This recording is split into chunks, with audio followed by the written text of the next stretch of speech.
beginning of summer, with its cool May breeze and gentle winds rustling the leaves on the trees. The air is filled with the sweet scents of jasmine and lilacs.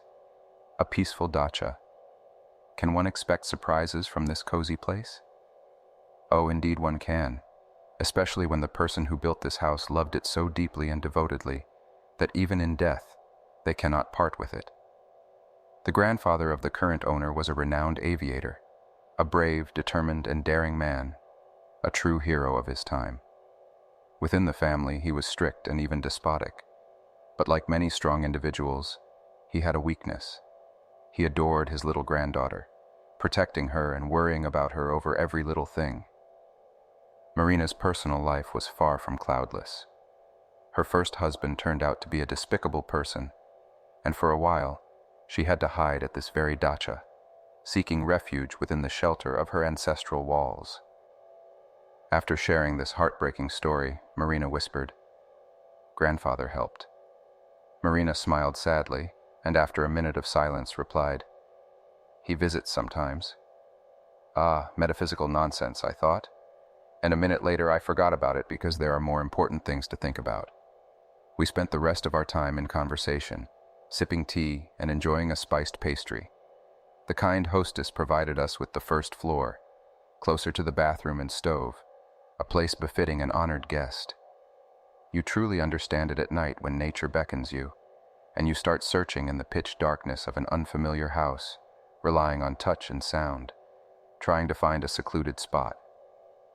As Marina closed the front door and turned off the lights in the rooms, she paused for a moment in the doorway and turned back, saying, "If anything seems strange, please don't be afraid. This is an old house." I must admit, that statement made me ponder. Sleep came soon, deep and enveloping, as it can only be experienced in the countryside. I slept on my right side, at the edge of the bed, facing the wall.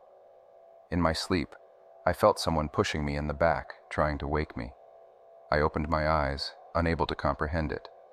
My wife was peacefully dozing.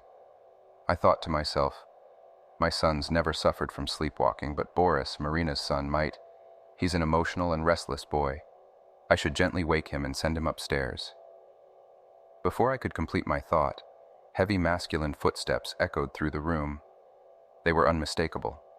Having served my time in the army, I could recognize the sound of boots on a wooden floor. It was as clear as day that someone had infiltrated the house and was now casually pacing by the stove.